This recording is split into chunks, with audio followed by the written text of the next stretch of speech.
चलिए तो बच्चा लोग, लास्ट क्लास में जब हम लोग बात कर रहे थे तो हमने बात किया था थायराइड ग्लैंड के बारे में। और सबसे लास्ट लेक्चर में हमने थायराइड ग्लैंड के बारे में जाना था कि लार्जेस्ट एंडोक्राइन ग्लैंड है। और ये जो है दो लोब से बना होता है, जो कि ट्रैकिया के दोनों साइड पे होता है। तो it is located on either side of trachea which is connected by isthmus। ये बात हमने किया था। अब isthmus क्या है, थोड़ा सा यहाँ से देखते हुए हम लोग इस पूरे टॉपिक को आगे बढ़ाते हैं। ठीक है, तो चलिए हमारा काम कहीं से शुरू होता है। सबसे पहले isthmus के बारे में तो लिखिएगा। It is thin flap of connective tissue.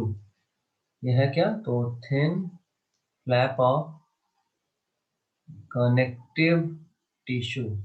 ठीक है, कनेक्टिव टिश्यू का थिन फ्लैप से मिलकर बना होता है। नेक्स्ट पॉइंट, ये जो दो लोब का हमने बात किया था, उस दो लोब के अंदर क्या क्या होता है। अच्छा, एक चीज और याद रखना कि इस ग्लैंड के लिए ये बहुत इंपॉर्टेंट पॉइंट है, आयोडीन इज एसेंशियल। ये जो हम लोग पढ़ते हैं ग्वाइटर के बारे में, तो आपको शायद याद होगा कि आयोडीन की कमी से इसी थायराइड ग्लैंड में इनलार्जमेंट हो जाता है और उसी को हम लोग बोलते हैं ग्वाइटर, जो कि बीमारी है। चलिए अगला point, consists of follicles and stromal tissues। follicles and stromal tissues।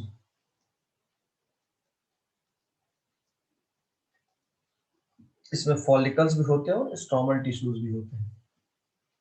चलो कलर चेंज कर दूं क्योंकि थोड़ा इंपॉर्टेंट है। अगर हम इस फॉलिकल टिश्यूज के बारे में बात करें तो ये फॉलिकल टिश्यूज दो हार्मोन रिलीज करते हैं। एक हार्मोन होगा T3, या इसका एक और नाम है try आइडो thyronine. Try आइडो IODO thyronine. Try iodothyronine, ये एक हार्मोन हुआ। और दूसरा हार्मोन जो रिलीज करता है वो है थायरॉक्सिन। दो हार्मोन, इसका एक का नाम है, इसको आप या तो T3 बोल दो या ट्राई आइडोथायरोनिन बोलो, और दूसरा हार्मोन है थायरॉक्सिन। थायरॉक्सिन को हम लोग T4 भी बोलते हैं, याद रखिएगा। T3 is try iodothyronine and T4 is thyroxine. Okay, चलो इसमें कुछ कुछ बढ़ते हैं थोड़ा सा आगे तो और समझ में आएगा। ये जो थायरॉक्सिन है ना, थायरॉक्सिन। अच्छा, एक और चीज याद रखना, ये जो स्ट्रोमल फ्लूइड है ये भी बेकार नहीं है। इस स्ट्रोमल फ्लूइड का भी कुछ काम है, यहाँ से रिलीज होता है एक एंजाइम जिसका नाम है, लिख ही देता हूँ, सिक्रीट्स थायरो कैल्सीटोनिन, है ना। ये क्या सिक्रेट करता है, तो थायरो कैल्सीटोनिन। चलिए अब थायरॉक्सिन का थोड़ा फंक्शन जानते हैं। यही पर टाइम लगी मेन, क्योंकि यही है ना, तो इसी का मेन हम लोग बात करेंगे थायरॉक्सिन के लिए। T3 का ज़्यादा बात नहीं होगा, थायरोकैल्सिटोनिन की थोड़ा बात होगा। तो थायरॉक्सिन के बारे में, to maintain BMR, to maintain BMR is basal metabolic rate. क्या बोलते हैं इसको, बेसल मेटाबॉलिक रेट, याद रखिएगा। जो थायरॉक्सिन होता है ये BMR को मेंटेन करता है। अच्छा, BMR क्या है ये जानने का आप लोग को अगर उत्सुकता हो रहा हो तो हम बता लें। BMR is the energy which is needed eight, हमको जिंदा होने की जो एनर्जी चाहिए, which is needed eight complete mental and physical rest. Complete mental and physical rest. ठीक है, तो BMR वो एनर्जी है जो हमारे बॉडी को चाहिए जिंदा रहने के लिए। कब, जब हम कंप्लीट मेंटल और फिजिकल रेस्ट में हो, तब हमारे बॉडी को जो एनर्जी चाहिए होता है जिंदा रहने के लिए, उसी को हम लोग बोलते हैं BMR। ठीक है, चलिए तो अच्छा, थायरॉक्सिन का जो प्रिकर्सर होता है ना, ये भी याद ही रखेगा, इसका जो प्रिकर्सर है वो होता है tyrosine amino acid. Amino acid एक है जिसका नाम है टायरोसिन, जो कि जरूरी है। एक चीज यही बता दे रहा हूँ, नोट करके लिख लो, बट ये यहाँ नहीं, लास्ट टॉपिक में काम आएगा ज्यादा, बस यहाँ बता दे रहा हूँ। Thyroxine is the only protein hormone, thyroxine is the only protein hormone which does not needs receptor to cross cell membrane। क्या है समझ में आ जाएगा लास्ट टॉपिक में इस चैप्टर के। आई मीन आज तो फ्राइडे है, कल सैटरडे, परसों संडे, संडे से लाइक इस कल आ जाएगा, कल हम लास्ट कल खत्म ही कर देंगे इस चैप्टर को। खैर, आपकी उत्सुकता के लिए बता लें कि अब फ्राइडे को रात में 1:11 पे हमें चीज बोल रहा है। only protein hormone which does not need receptor to cross cell membrane, does not need receptor to cross sell membrane. ठीक है, सेल मेम्ब्रेन को क्रॉस करने के लिए रिसेप्टर नहीं चाहिए, ये एकमात्र ऐसा प्रोटीन हार्मोन है, बाकी जितने भी प्रोटीन हार्मोन है उनको चाहिए होता है। खैर कोई नहीं, थायरॉक्सिन का और फंक्शन भी देखें, अभी तो हम लोग सिर्फ एक ही फंक्शन का बात किए कि ये बीएमआर को मेंटेन करता है, और भी बहुत इंपॉर्टेंट इंपॉर्टेंट इसका फंक्शन है, अभी देखते हैं। अगले फंक्शन का हम बात करें, अगर ये नोट बड़ा इंपॉर्टेंट था इसलिए वहीं लिख दिया, अगले फंक्शन का बात करते हैं। Controls metabolism of carbohydrate protein and fat, controls metabolism of carbohydrate protein and fats, इन सब की मेटाबॉलिज्म को कंट्रोल करता है। Next point is it also influences water electrolyte balance in body,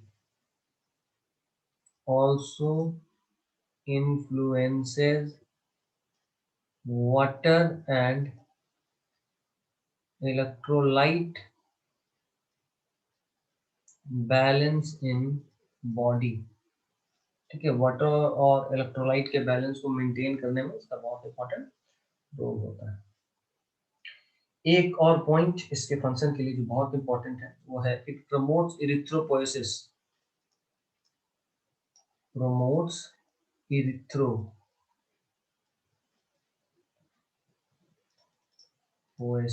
erythropoiesis का मतलब क्या होता है तो याद रखिएगा, erythropoiesis means formation of blood. ठीक है, फॉर्मेशन ऑफ ब्लड को हम लोग बोलते हैं इरिथ्रोपोएसिस। अब इसका क्या क्या डिसऑर्डर हो सकता है इसके ज्यादा या कम होने से, उसके बारे में बात करें। ठीक है, तो डाल लेते हैं हेडिंग डिसऑर्डर्स। ज्यादा इंपॉर्टेंट ये डिसऑर्डर्स ही है फंक्शन से। सबसे पहला डिसऑर्डर का जो हम लोग बात करेंगे, सबसे पहला डिसऑर्डर, अच्छा हम लोग पहले तो हाइपो सिक्रीशन का बात करते हैं कि अगर सिक्रीशन कम हो जाए तो क्या। ठीक है, पहले बात करेंगे हाइपो सिक्रीशन, अगर किसी तरह से थायरॉक्सिन का सिक्रीशन कम हो जाए तो उससे क्या क्या असर पड़ेगा उसके बारे में। सबसे पहला असर जो आपको जानना चाहिए मेरे ख्याल से वो है गोइटर, जिसके बारे में आप सब पहले से जानते हैं, है ना। क्यों होता है, due to deficiency of iodine, iodine के कमी से होता है। और इसमें होता है क्या, तो enlargement of thyroid follicles, thyroid follicles enlarge कर जाता है इसमें। ठीक है, अगले का बात करें, ये तो हमारा एक बात हुआ कि कमी हुआ तो वाइटर हो सकता है। उसके अलावा अगला लिखेंगे also causes abnormal menstrual cycle. अब देखो जाहिर सा बात है, ये बात किसके लिए कर रहे हैं हम लोग, फीमेल के लिए बात कर रहे हैं, मेल में तो एबनॉर्मल साइकिल ही नहीं होगा ना। तो also causes abnormal menstrual cycle. Abnormal menstrual cycle also causes abnormal menstrual cycle. तो अगर ये कम हो गया तो abnormal menstrual cycle हो जाता है, मतलब जो एक पीरियड होता है उसका फिक्स टाइम, वो टाइम से डेविएट करेगा, या तो उसके पहले हो जाएगा या बाद में हो जाएगा।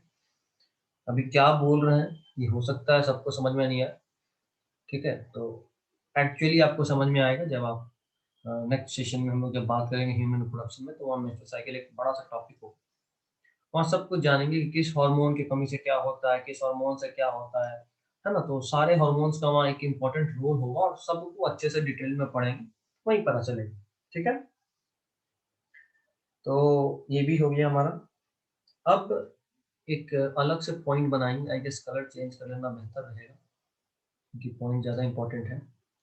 देखेंगे, if hypothyroidism occurred during pregnancy, occurred during pregnancy, अगर कोई फीमेल प्रेग्नेंट है और तब ये सब हो जाए, मतलब थायराइड कम हो जाए, तब क्या क्या हो सकता है? सबसे पहला बात, क्रेटिनिज्म, बस जो दिख रहा है याद कर लेना, ऐसे हम समझा देंगे। क्रेटिनिज्म, मेंटल लेवल कम हो जाता है, मेंटली डल, है ना? उसी को अगले पॉइंट में एक पॉइंट और लिख दिया है, मेंटल रिटार्डेशन।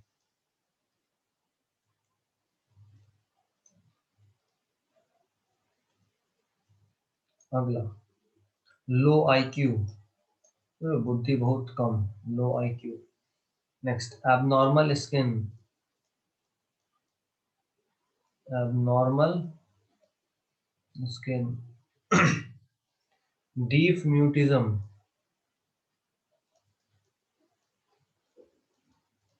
गूंगा और बहरा दोनों, डीप मतलब बहरा, म्यूट म्यूट मतलब क्या होता है? गूंगा हुआ, दैट्स इट।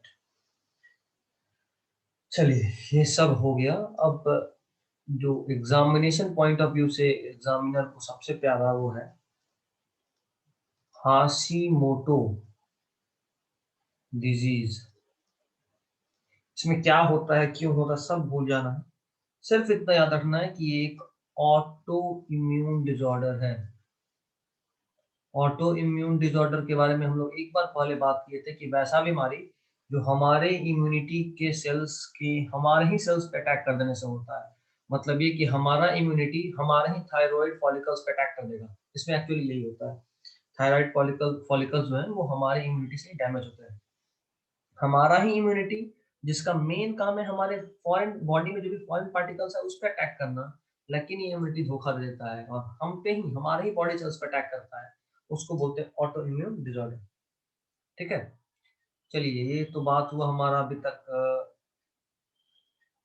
हाइपो सिक्रीशन का। अगर हाइपर सिक्रीशन हो जाए तो क्या? अगर सिक्रीशन बहुत ज्यादा हो जाए थायराइड का, बोलते हैं अगर थायराइड बढ़ गया तो क्या? थायराइड बढ़ गया तो क्या का जवाब अभी देते हैं। इसमें ज्यादा नहीं सोचना है आपको, बस दो तीन बात याद रखना है। हाइपरथायरॉयडिज्म से एक जो बीमारी होता है, या ऐसे लिखते हैं, अच्छा हाइपरथायरॉयडिज्म में पहले क्यों होता है इसी के बारे में बात कर लें। तो लिखो, due to cancer of thyroid gland, due to cancer of thyroid gland.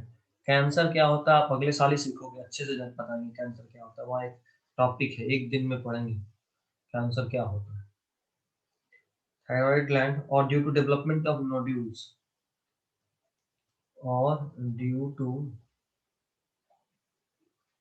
Development of nodules, very good. अच्छा, अब इसका और क्या क्या होता है बीमारी, इसमें ये देखो, पहला मतलब इसका क्या क्या फीचर है। बल्जिंग आई, बल्जिंग आई, आईज बाहर की तरफ बल्ज कर जाते हैं। इसको एक और वर्ड लिख लो, प्रोट्रूशन ऑफ आई। अगला पॉइंट, हाई बीएमआर। बीएमआर आप जान चुके हो क्या होता है, बेसल मेटाबॉलिक रेट। तो बीएमआर बढ़ जाता है हाइपरथायरॉयडिज्म से। एक और लिख लो, वेट लॉस। ठीक है, ये तीन मेन हुआ। एक बीमारी जो थोड़ा इम्पोर्टेंट है वो लिख लो। अच्छा, एक और चीज लिख लो, मोर सुसाइडल टेंडेंसी, है ना। सुसाइड का टेंडेंसी ज्यादा हो जाता है अगर थायराइड बढ़ गया तो। एंड नर्वसनेस भी बढ़ जाता है, मोर नर्वसनेस।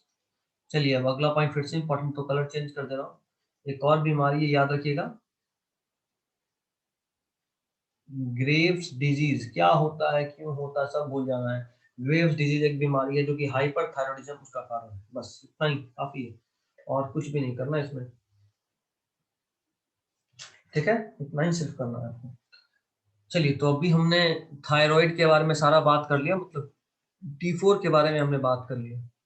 अब हमारा अगला एम जो होगा वो होगा कैल्सिटोनिन, है ना। स्ट्रोमल से कैल्सिटोनिन रिलीज हुआ था। अपने कॉपी में देखिए, आपने लिखा था कैल्सिटोनिन।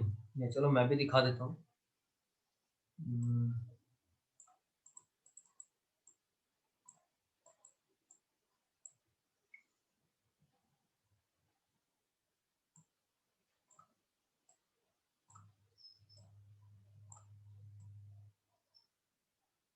देखो, ये हमने बात किया था follicles and stromal tissues. Follicles से दो हार्मोन, T3 और ट्राई आयोडोथ्रियोनिन, और दूसरा थायरोक्सिन और T4। स्ट्रोमल टिश्यू से आया था थायरोकैल्सिटोनिन, इसी का एक और नाम है कैल्सिटोनिन। ठीक है, इसी का एक और नाम है, कुछ नया हमने नहीं पढ़ा है। तो चलिए कैल्सिटोनिन हेडिंग डाले, बगल में लिख ही लेते हैं अगर आपको कोई कष्ट हो तो। इसका ही एक और नाम है थायरोकैल्सिटोनिन, याद रखिएगा, बेहतर है। चलिए, तो इसके बारे में कुछ पॉइंट्स लिख लें। पहला और इम्पोर्टेंट पॉइंट क्या करता है, maintains calcium level, Ca++ calcium ion है, calcium level in blood. Blood में जो कैल्शियम का लेवल है उसको मेंटेन करता है। अच्छा, ये कैसे करता है भाई कैल्शियम लेवल पे कंट्रोल, तो लिखेंगे for this it removes excess calcium from circulation, for this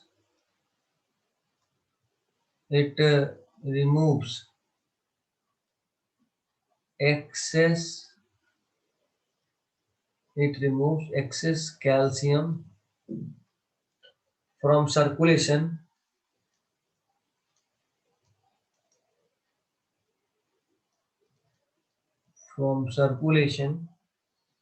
that gets deposited in matrix of bone। ऐसे लिख लो, circulation and deposits it on bone। हम लोग शायद नहीं, अभी पहली बार ही पढ़े हम लोग।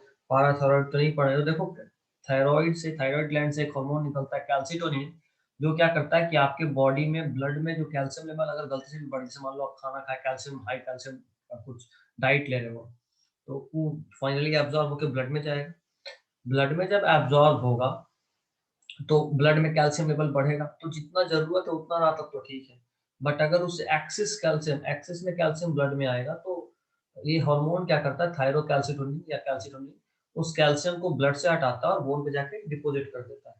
ठीक है, तो इसीलिए इसके लिए एक और पॉइंट लिखते हैं, प्रमोट्स बोन कैल्सिफिकेशन, बोन पे कैल्सिफिकेशन को बढ़ाता है। ठीक है, तो ये रहा कैल्सिटोनिन के लिए। अगला पॉइंट जो हम लोग पढ़ेंगे वो होगा पाराथायरॉयड ग्लैंड।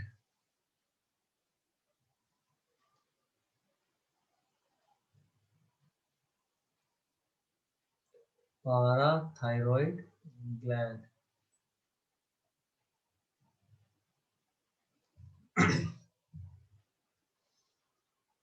इसके बारे में सबसे पहला और इम्पोर्टेंट बात, ये स्मॉलेस्ट इंडोक्राइन है। थायराइड लार्जेस्ट था इंडोक्राइन ग्लैंड, ये है स्मॉलेस्ट इंडोक्राइन ग्लैंड, सबसे छोटा इंडोक्राइन ग्लैंड यही है। अच्छा, दूसरा पॉइंट, इसका नंबर कितना होता है, तो ये भी 2 पेयर ही होता है।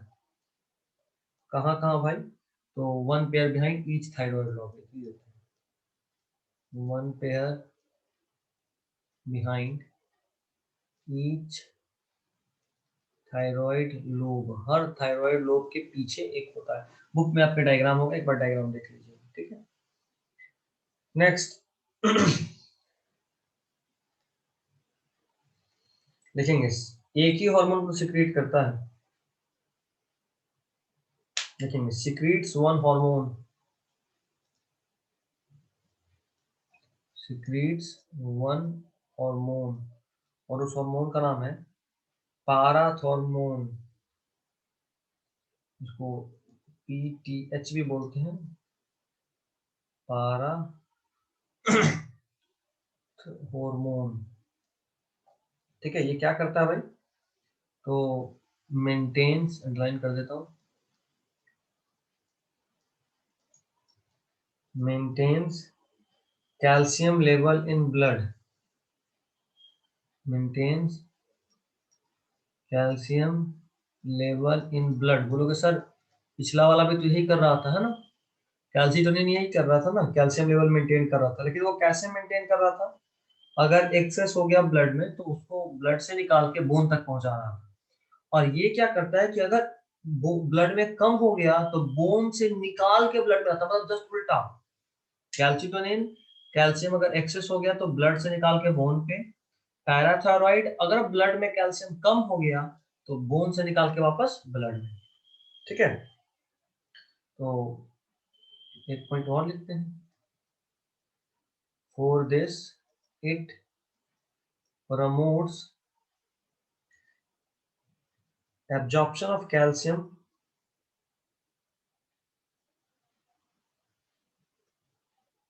absorption of calcium from gut, आपके फूड का जो भी एलिमेंट्री कनाल है उसमें ये कैल्शियम के एब्जॉर्प्शन को बढ़ाता है। और ये और ज्यादा इंपॉर्टेंट है, इफ कैल्शियम, देख लो, हमेशा बोन से नहीं निकालता, पहले तो कोशिश करता है कि खाना के साथ मिल गया तो वहां से ज्यादा एब्जॉर्ब करे, बट अगर वो नहीं हो पाया तो if calcium is not supplied is not supplied, then promotes decalcification of bone, then promotes decalcification of bone, है ना।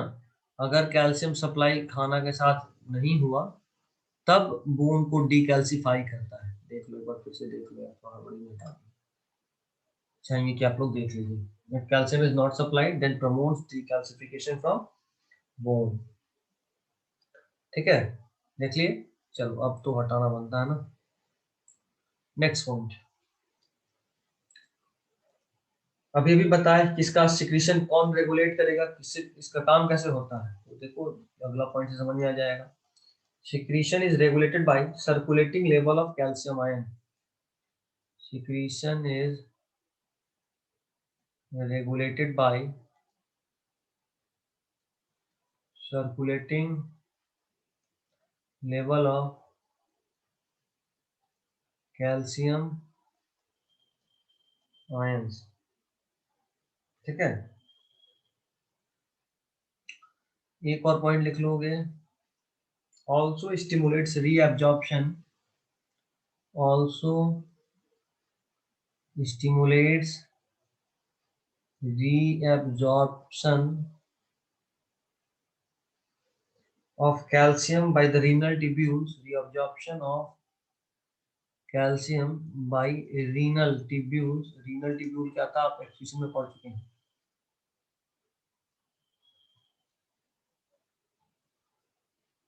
by renal tubules and increases calcium absorption and increases calcium absorption from the digested food.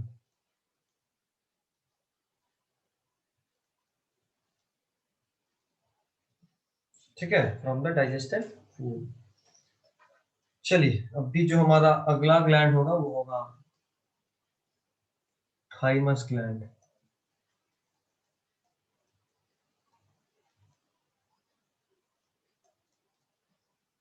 एक नजर देख लो, अगर कुछ दिक्कत हो रहा हो तो पूछ लो।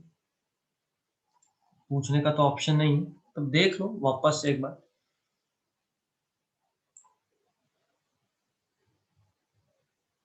चलिए, थाइमस शुरू करेंगे।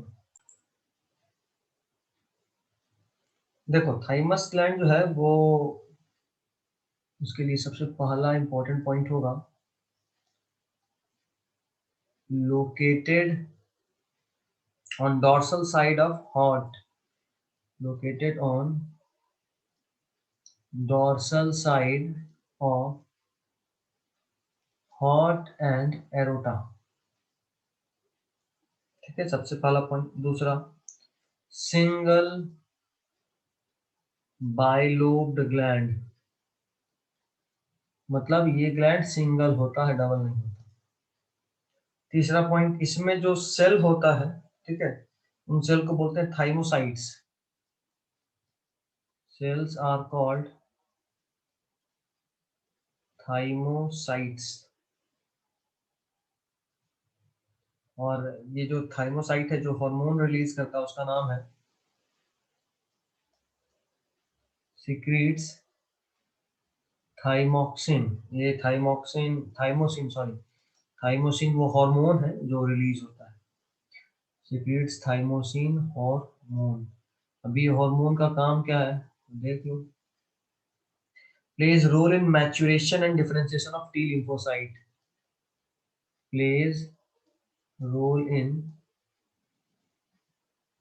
Maturation and differentiation of T lymphocyte. तो टी लिम्फोसाइट के मैच्योरेशन और डिफरेंशिएशन में बहुत इंपॉर्टेंट रोल प्ले करता है। यहाँ पे आप एक बात जानना चाहेंगे, सर ये टी लिम्फोसाइट क्या होता है? तो बच्चा लोग, ये टी लिम्फोसाइट अभी हम लोगों को नहीं पढ़ना, ठीक है, ये हम 12th में जानेंगे, मिड सेशन में। ये टी लिम्फोसाइट क्या होता है अभी आप समझ नहीं सकोगे, उसके लिए पूरा चैप्टर पढ़ना होगा। ठीक है, एक और पॉइंट अगर मन है तो लिख लो, टी लिम्फोसाइट क्या करता है। तो इट प्रोवाइड्स CMI। CMI का मतलब सेल मीडिएटेड इम्यूनिटी। हमारे बॉडी में इम्यूनिटी कुछ सेल्स के थ्रू भी प्रोवाइड किया जाता है, वो इसी टी लिम्फोसाइट ही है जो CMI प्रोवाइड करता है। एक और पॉइंट हम चाहेंगे कि आप याद रखिए, जो थोड़ा इम्पोर्टेंट है, वो ये है कि also promotes production of antibody. Also promotes production of antibody. ठीक है, ये एंटीबॉडी भी बनाता है to provide humoral immunity. To provide humoral. अभी ये ह्यूमोरल क्या होता है ये भी आप जानोगे 12th में ही। वैसा इम्यूनिटी जो ब्लड के थ्रू कहीं भी जाता है, ब्लड में वो सेल्स डिस्पर्स्ड होते हैं जो इम्यूनिटी प्रोवाइड करते हैं, उनको बोलते हैं ह्यूमोरल इम्यूनिटी, ब्लड के थ्रू। ठीक है, हीमोग्लोबिन याद आ रहा है, हीम टर्म या हीम जो भी था हीमोग्लोबिन से रिलेटेड।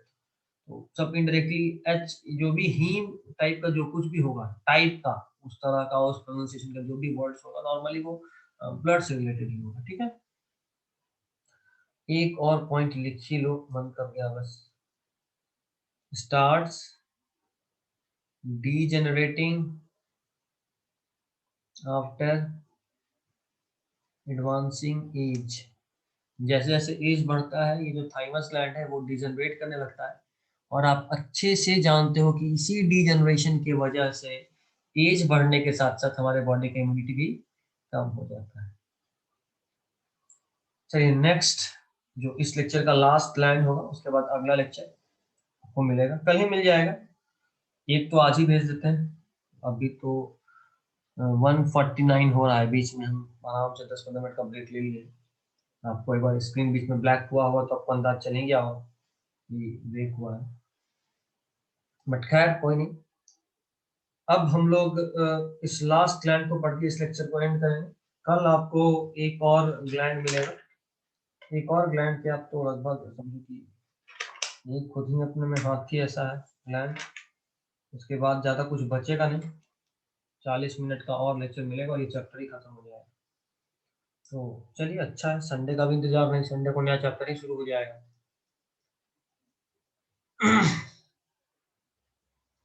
एड्रिनल ग्लैंड्स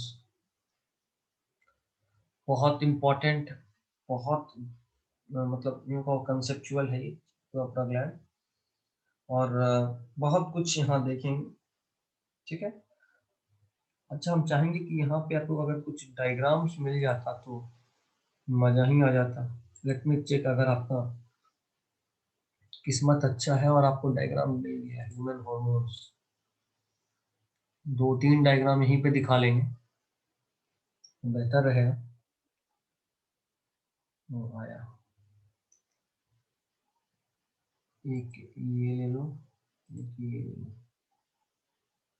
जस्ट इस सीधी में कुछ आना है, फिर तो ये अभी अच्छा नहीं। चलो तो देख लो फटाफट से यहीं पे।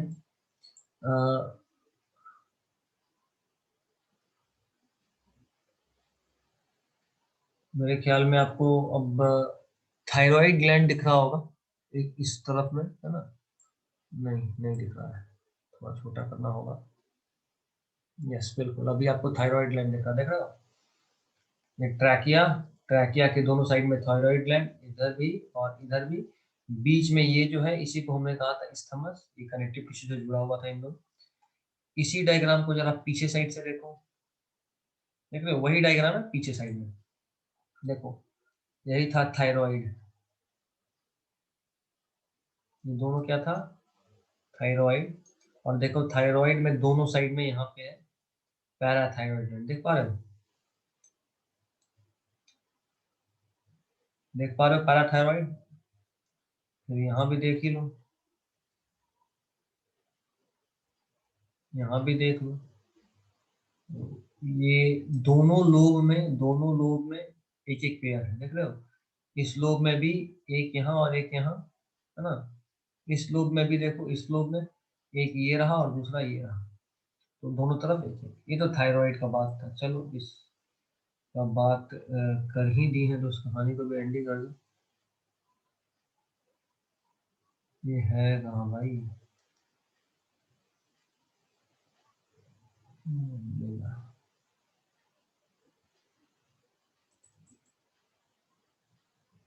चलो जान में जा रहा है कि ये है।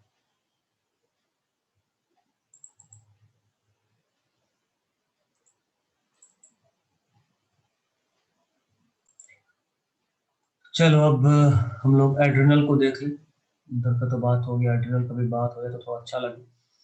देखो एड्रिनल ग्लैंड ये होता है, ऊपर ये है आपका एड्रिनल ग्लैंड, किडनी के जस्ट ऊपर है। और इसी ग्लैंड को जितना दूर आपको मैं घेर के दिखा रहा हूँ, देखो उसी को एक सेक्शन काटा है, ये पूरे को ऐसा काट कर यहाँ दिखाया, तो देखो दिख रहा है कि उसमें 2 लेयर होता है, एक लेयर ये आउटर मोस्ट,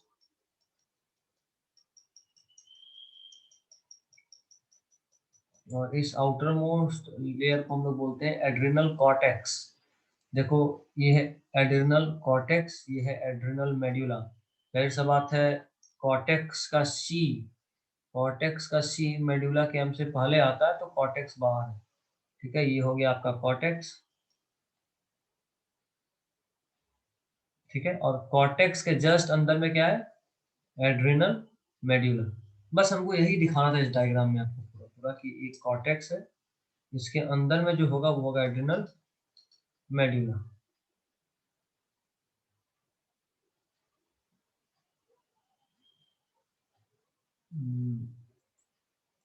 मेरे ख्याल में चल रही थी साफ, अभी टेंशन नहीं, अब लिखना शुरू करेंगे। आप एड्रिनल कॉर्टेक्स और एड्रिनल मेडुला देख चुके हो, अभी दिक्कत नहीं होना चाहिए।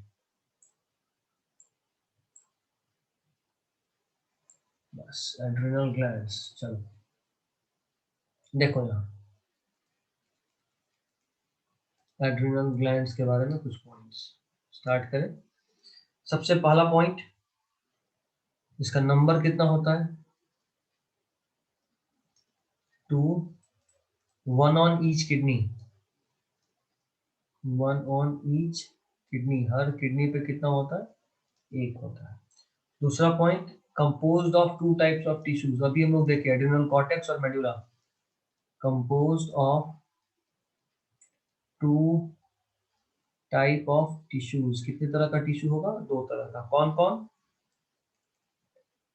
2 टाइप्स ऑफ टिश्यू, पहला एड्रिनल कॉर्टेक्स और दूसरा एड्रिनल, ओह एरिनल लिख रहे हैं दोनों जगह, ये भी एड्रिनल कर लेना, ये भी एड्रिनल, स्पेलिंग लिख रहा हूँ ADRENAL, ये एक्चुअल स्पेलिंग है, वापस नहीं सुधार रहा हूँ। एड्रिनल कॉर्टेक्स और एड्रिनल मेडुला। एड्रिनल कॉर्टेक्स किधर होता है भाई? On the outside of central region, on the outside of central region, अभी डायग्राम देखे थे, ऐसा कुछ था ना। तो ये है सेंट्रल रीजन, उसके बाहर इस तरफ था एड्रिनल कॉर्टेक्स, ठीक है। Next is adrenal medulla, centrally located. कैसा था? सेंट्रली लोकेटेड, सेंटर में लोकेटेड था। हम चाहेंगे कि एक एक्स्ट्रा पॉइंट आप लिख लीजिए, बस याद हो तो करना, नहीं तो मत करना। आप इक्टोडर्म, एंडोडर्म, मेसोडर्म सब पढ़ चुके हो, याद रखना कि जो एड्रिनल मेडुला है वो मेसोडर्मल नहीं है, वो इक्टोडर्मल है। एक्स्ट्रा है और इम्पोर्टेंट भी नहीं है, लेकिन लिख लो। जो एड्रिनल मेडुला है वो मेसोडर्मल नहीं है, और एड्रिनल कॉर्टेक्स जो क्या है? मेसोडर्मल। मतलब एक ही एड्रिनल ग्लैंड, उसका दो अलग अलग एरिया, एड्रिनल कॉर्टेक्स और एड्रिनल मेडुला, जर्म लेयर में अलग अलग जर्म लेयर से बना हुआ है ना। ये इंपॉर्टेंट बात था हमारे वक्त में, अब तो उतना इंपॉर्टेंट नहीं रहा, बट फिर भी। चलो अभी ज्यादा कष्ट ना देते हुए मेन टॉपिक में एंटर कर रहे हैं। देखो एड्रिनल मेडुला जो है, एड्रिनल मेडुला ये 2 हार्मोन रिलीज करता है। पहला हार्मोन है एड्रेनालिन, और दूसरा हार्मोन जो है वो है नॉन एड्रेनालिन। कौन सा? Non adrenaline. पहला एड्रेनालिन और दूसरा नॉन एड्रेनालिन। इन दोनों हार्मोन को कंबाइनली बोलते हैं, कंबाइनली, अच्छे से लिख देते हैं, इंपॉर्टेंट है, कंबाइनली कॉल्ड, इन दोनों को कंबाइनली बोलते हैं कैटेकोलामाइंस। कैटेकोलामाइंस बोलते हैं, ठीक है। नेक्स्ट इज एड्रिनल कॉर्टेक्स जो है, मेडुला का हमने बात कर लिया, अब हम बात करेंगे कॉर्टेक्स का। तो लिखेंगे adrenal cortex has 3 Jones.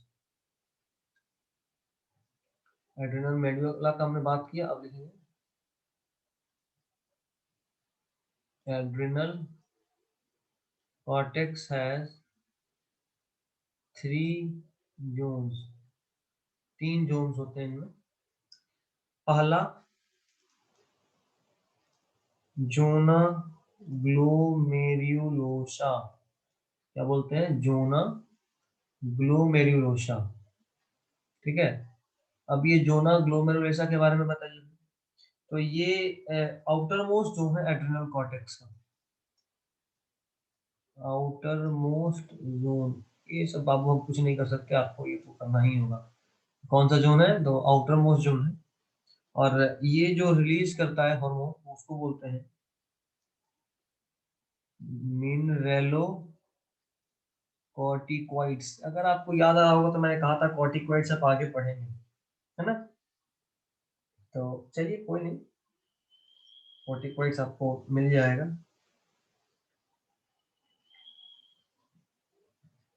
Next is zona फैसिक्युलोटा, फैसिक्युलाटा sorry, जोना फैसिक्युलाटा, जोना फैसिक्युलाटा, ये मिडिल जोन है। कौन सा जोन है? तो ये मिडिल जोन है, और ये क्या रिलीज करता है? तो ग्लूकोकॉर्टिकॉइड्स। अभी यही ग्लूकोकॉर्टिकॉइड्स में पढ़े थे, कुछ याद आ रहा है? बिल्कुल, ग्लूकोकॉर्टिकॉइड्स क्या रिलीज करते हैं? तो ग्लूकोकॉर्टिकॉइड्स। एंड तीसरा इज जोना रेटिक्युलरिस, जोना रेटिक्युलरिस, और ये जो रिलीज करता है ये इनर मोस्ट जोन होता है। क्या होता है? Inner most zone. और ये जो रिलीज करता है वो उसको बोलते हैं सिक्स कॉर्टिकॉइड्स। क्या बोलते हैं इसको? Six corticoids. ये मेल सेक्स हार्मोन भी रिलीज करता है, और दूसरा ये फीमेल सेक्स हार्मोन भी रिलीज करता है। चलिए अब सबका एक बार अच्छा, कॉर्टिकॉइड्स क्या था ये तो अभी हमने बात किया ही नहीं। सारे कॉर्टिकॉइड्स का हमने नाम लिख लिया, कौन रीजन कौन सा कॉर्टिकॉइड रिलीज करता है, बट एक्चुअली में कॉर्टिकॉइड क्या है ये तो अभी भी पहेली बना हुआ है। तो चलो एक लाइन उसके लिए देखो, the adrenal cortex, the adrenal cortex secretes many hormone,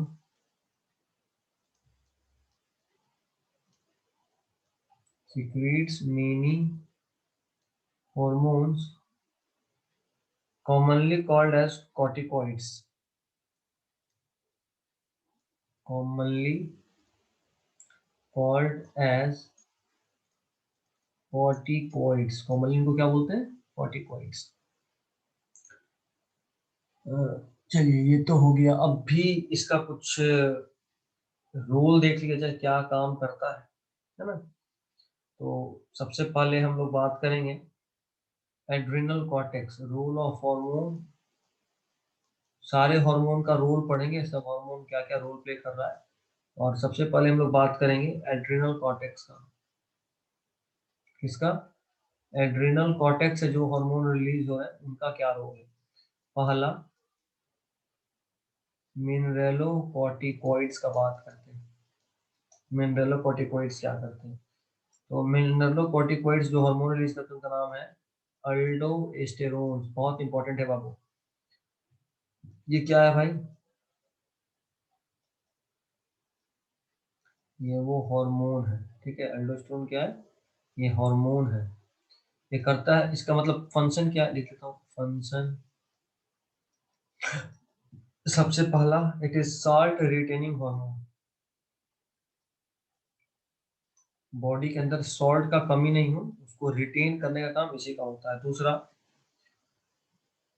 it promotes absorption of sodium, promotes absorption of sodium chloride in kidney tubules, sodium chloride in kidney tubules. तीसरा, under its influence, under its influence few potassium ion gets eliminated, few POT, POT it double S now,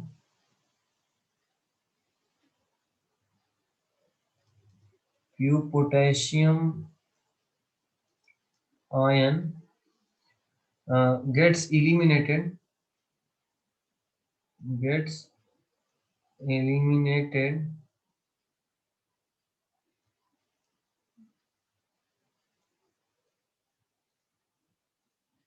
gets eliminated out with urine, gets eliminated out with urine। और ये क्यों होता भाई? That is to maintain sodium potassium balance. हमारे body में sodium और potassium का balance बना रहे, इसीलिए ऐसा काम ये होता है। ठीक है, चलिए ये तो मिनरलोकॉर्टिकॉइड्स का बात हमने कर लिया। अब बात करते हैं जरा सा ग्लूकोकॉर्टिकॉइड्स की।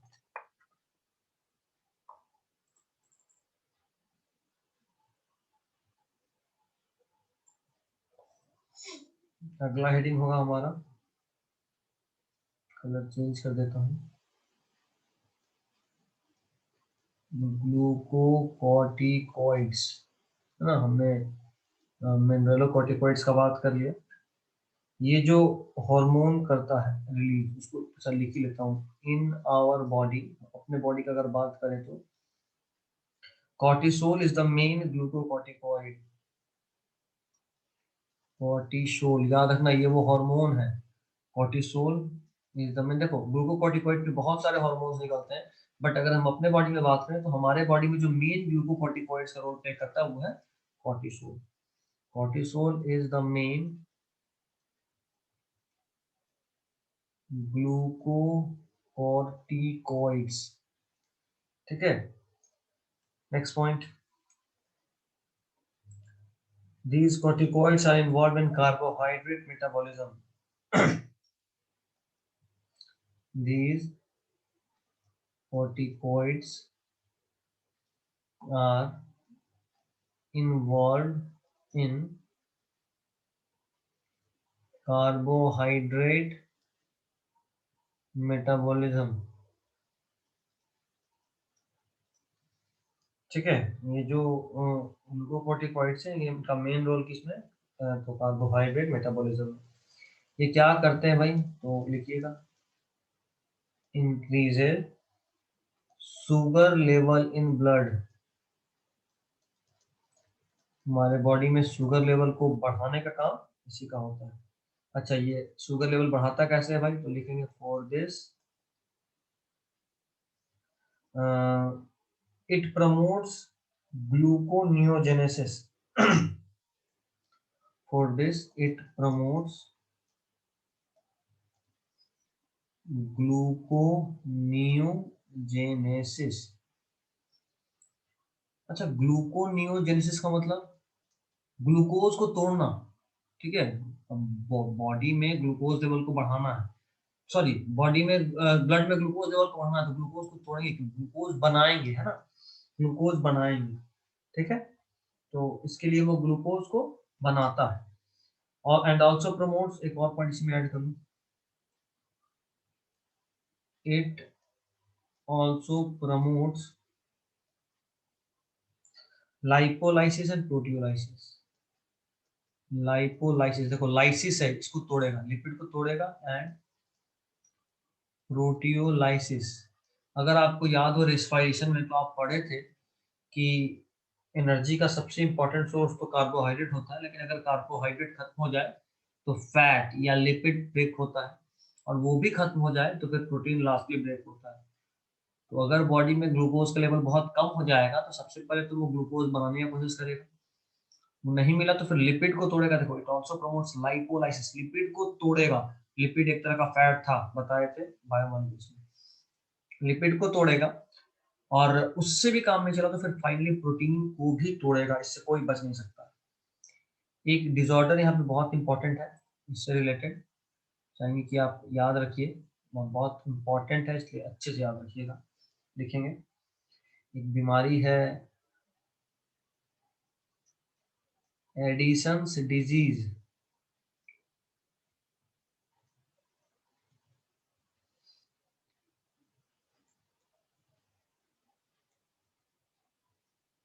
एडिसन्स डिजीज लिखेंगे।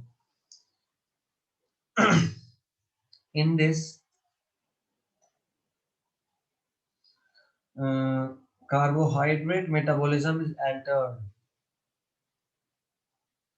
Carbohydrate metabolism is Altered. Carbohydrate के मेटाबॉलिज्म में कुछ गड़बड़ी होता है और उससे क्या होता है, causing acute weakness and fatigue. Causing acute weakness and fatigue, body को फैटिग होने से भी बचाता है।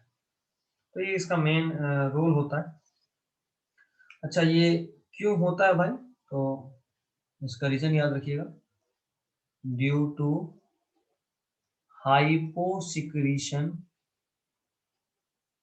हाइपोसिक्रीशन हुआ किसके भाई, ऑफ मिनरलोकॉर्टिकॉइड। मतलब याद रखो, ये वाला जो भी पढ़ रहे थे ये ग्लूकोकॉर्टिकॉइड था, हम उसका नहीं, हम मिनरलो का बात कर रहे हैं। मिनरलोकॉर्टिकॉइड्स एंड ग्लूकोकॉर्टिकॉइड, मतलब इसका भी बात कर रहे हैं, है ना। अभी जब मिनरलोकॉर्टिकॉइड बोले तो हम इसका वाला, इसके जस्ट ऊपर वाले का बात नहीं किए हम लोग, सबसे ऊपर में जो पढ़े थे फर्स्ट, इस वाले का देखो, पहले लिख देता हूँ।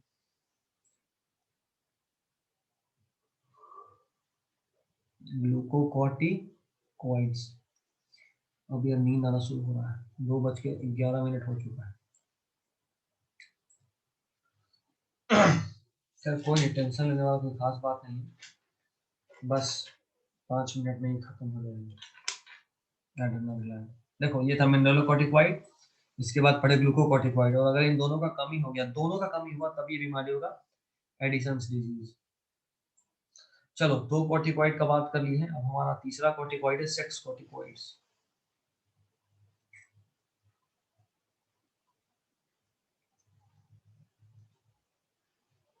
ठीक है, तीसरा क्या है हमारा, तो sex corticoids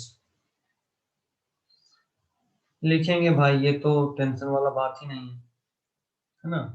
male sex hormone का बात करें, कोई बताएगा मेल सेक्स हार्मोन, वो सब क्या मजाक कर रहे हैं।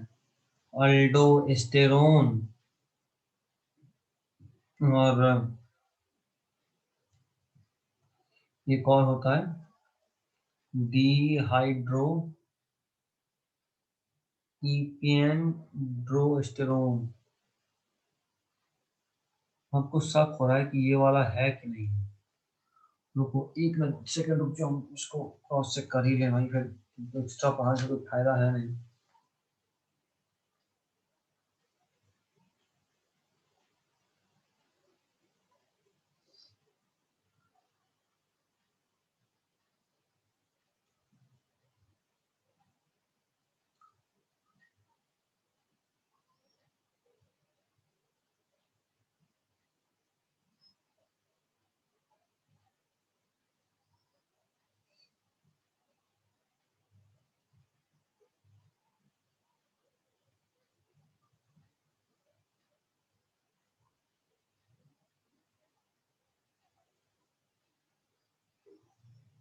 चलो, बहुत कुछ दिखा, बहुत कुछ दिखा जो शायद इधर मिस हुआ था।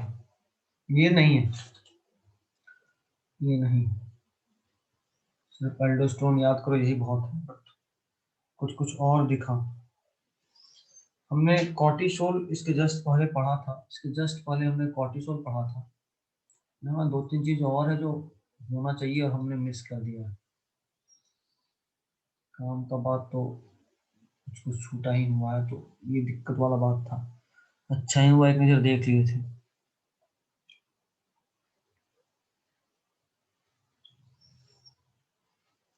कॉर्टिसोल के बारे में लिख लेंगे, ऑल्सो प्रोड्यूसेस एंटी इंफ्लामेटरी।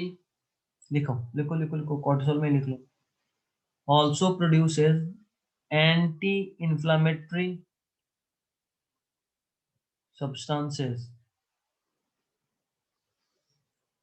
यही लिख देता हूँ, produces anti inflammatory,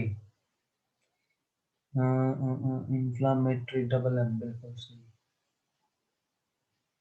inflammatory substances, ताकि इन्फ्लामेशन नहीं हो। ठीक है, कुछ जगह जैसे मान लो कोई जगह फूल जाता है जब एक्सेस स्वेलिंग होता है ना तो कोर्टिसोल कई बार इंजेक्शन दिया जाता है ताकि वो स्वेलिंग जो है तुरंत से नॉर्मल हो जाए।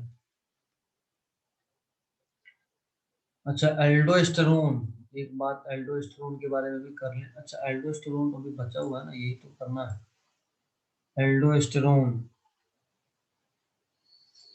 चलो ये छूटा नहीं है, यही का पार्ट है, फालतू में थोड़ा आ गया।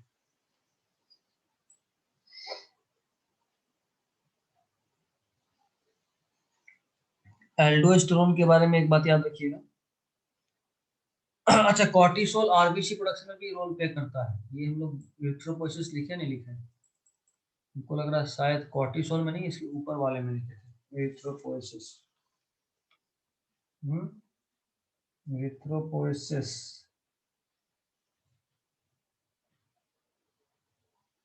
नहीं लिख ही लेते हैं। ऑल्सो प्रमोट्स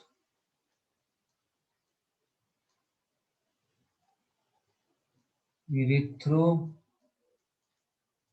नए वाले बुक में बहुत कुछ है, नए वाले बुक में हम देख रहे हैं बहुत कुछ है। ऐसे तो उसके पुराना सब टॉपिक मिला चुके थे, यही टॉपिक छूटा हुआ था, इसलिए एक नजर अभी ही देख ली। तो खैर चलो एल्डोस्टेरोन के बारे में बात करते हैं। तो एल्डोस्टेरोन पे लिख लो, acts mainly on renal tubule,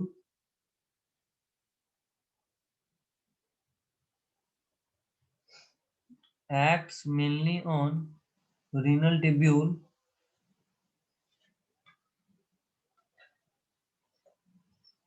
hmm, acts mainly on renal tubule and stimulates the reabsorption of sodium and water। लिखिए देता हूँ।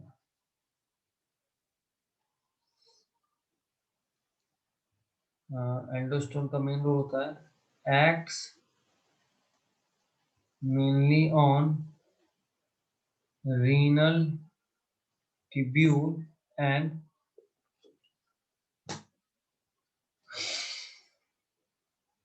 stimulates the reabsorption, stimulates the reabsorption of sodium and water. अब खुद सोचो, ये वो हार्मोन है जो सोडियम और वाटर को रीअब्जॉर्प्शन कर रहा है, and excretion of K plus and phosphate ion, and excretion of K plus and phosphate ion, excretion of K plus and phosphate ion. अब खुद सोचो, तो इतना काम ये कर रहा है, आपको तुमको जरा सा दिमाग में आना चाहिए कि अगर किसी भी तरीके से ये एल्डोस्टेरोन कम हो गया तो जो पानी और सोडियम रीअब्सॉर्ब करा ले रहा था वो तो नहीं हो पाएगा, मतलब यूरिन का अमाउंट बढ़ जाएगा, है ना। इससे भी डायबिटीज इंसिपिडस होने का चांसेस बना रहेगा। अच्छा, ये सेकेंडरी, जैसे बात है सेक्स कोर्टिकोइड से, तो सेकेंडरी डायरेक्टली तो सेक्स ऑर्गन्स पे एक्ट नहीं करेगा, बट सेकेंडरी सेक्स कैरेक्टर को तो कंट्रोल करेगा ही। तो दूसरा इंपॉर्टेंट पॉइंट लिख लेते हैं, also promotes proper development of secondary sex characters in male,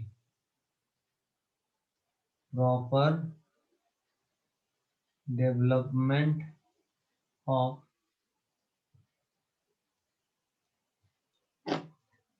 secondary sex characters in male, male में सेकेंडरी सेक्सुअल कैरेक्टर्स को प्रमोट करने में मदद करता है। अच्छा, अभी अगर फीमेल सेक्स हार्मोन का बात करें तो ये क्या होगा, ये होगा ईस्ट्रोजन, ईस्ट्रोजन है ना। ये फीमेल में सेकेंडरी सेक्स कैरेक्टर्स को ग्रो कराएगा, तो लिखिए लेते हैं, प्रोमोट्स सेकेंडरी। अब क्या होता है सेकेंडरी सेक्सुअल कैरेक्टर, ये किसी को नहीं पता हो तो अब तो 12th में ही पढ़ेंगे। सेक्सुअल कैरेक्टर्स इन फीमेल, ठीक है। चलिए अब वापस से घूमते हुए आ जाते हैं। एड्रिनल कॉर्टेक्स के हम लोग सारे हॉर्मोन्स का बात कर लिए। हाँ, कॉर्टेक्स का। अब एड्रिनल मेडुला का हम लोग जो दो हार्मोन पढ़े थे उसका बस फंक्शन देख के इस सेशन को एंड कर देंगे, ठीक है। तो अब ज़्यादा देर नहीं, अब मुश्किल से 3 मिनट और। तो अब बात करते हैं, ऐसा नहीं, एक हेडिंग ही बना देता हूँ।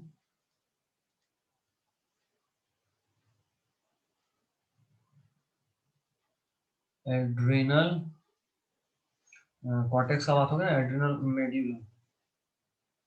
ये मेसोडर्मल था, नहीं था? नहीं था।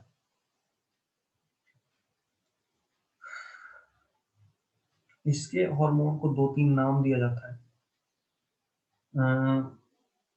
एड्रिनल मेडुला का जो भी हार्मोन होता है ना उसको बोलते हैं इमरजेंसी हार्मोन। क्या बोलते हैं?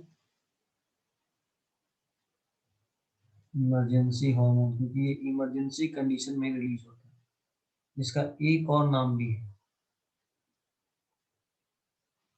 फाइट और फ्लाइट हार्मोन। देखो, जब भी इमरजेंसी होता है, मान लो आपके सामने कोई एक ऐसा जानवर है जो आपका शिकार करने वाला है, तो आपके लिए इमरजेंसी कंडीशन, नहीं भागे तो जान गया। तो वैसे ही इमरजेंसी कंडीशन में ये जो एड्रिनल मेडुला का हार्मोन है वही रिलीज होता है, और इसलिए इसको बोलते हैं फाइट और फ्लाइट, या तो भागो या लड़ो। फाइट और फ्लाइट हार्मोन ना, ये दो नाम से ये जाना जाता है, विख्यात है। Next point, rapidly secreted in stress or emergency condition, rapidly secreted in response to stress or emergency condition,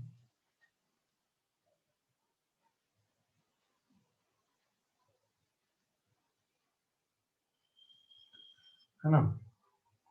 अब ज़्यादा कुछ बचा ही नहीं। एड्रिनल में दो हार्मोन था, एक था एड्रिनलिन, इसका एक और नाम याद रखिए, ऑल्सो कॉल्ड इपिनेफ्रिन। इफिनेफ्रिन भी बोलते हैं, यही बस याद रखना। इसका फंक्शन तो ऊपर में मैं बात कर ली, ये एड्रिनल मेडुला के लिए बोल, उसके सारे हार्मोन्स पे लागू होगा। और दूसरा इज नॉर एड्रिनलिन।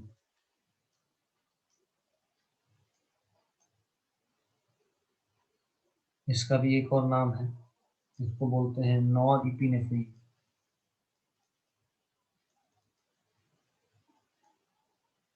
क्या बोलते हैं? Nor epinephrine. अभी फंक्शन देख लेते हैं दोनों का as a whole, common to both of them.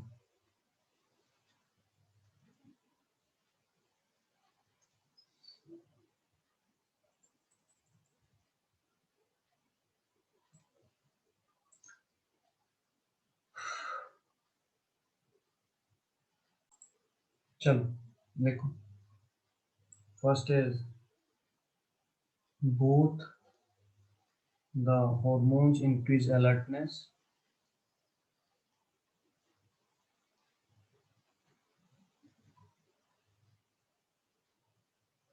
alertness, उसके अलावा pupillary dilation, फिर pupillary dilation मतलब आँख इसको बोलते हैं ना, आँख फटी की फटी रह गई। ये जो आँख फटना या चौड़ा जो हो जाता है, बड़ा हो जाता है, प्यूपिल प्यूपिल का साइज बढ़ जाता है डरने पे, तो अलर्टनेस बढ़ाता है, पिपुलरी डायलेशन बढ़ाता है। उसके अलावा पाइलो इरेक्शन, पाइलो इरेक्शन इसका मतलब होता है raising of hairs, raising of hairs, बाल, रोआ कई बार खड़ा नहीं हो जाता, उसी को बोलना रेजिंग ऑफ हेयर्स। उसके अलावा ये कराता है स्वेटिंग, ईटीसी। अगला point, also increase heartbeat,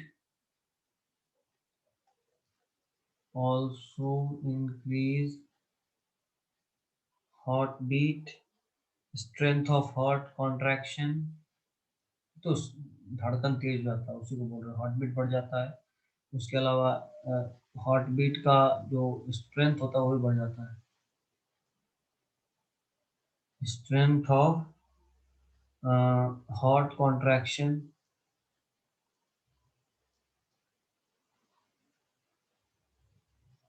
strength of heart contraction and rate of expression, सांस भी फूलने लगता है, and rate of respiration.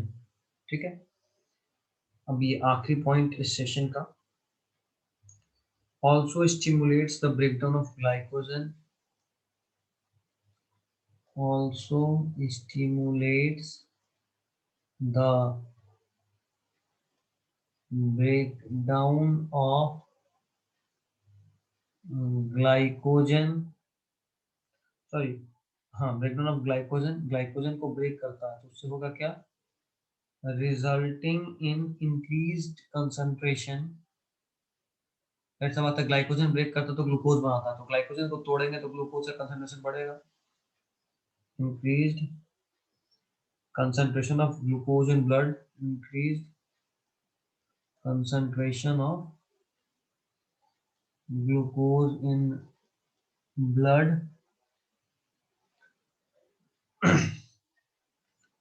They also stimulates the breakdown of lipid and protein. They also stimulate the breakdown of lipid and proteins.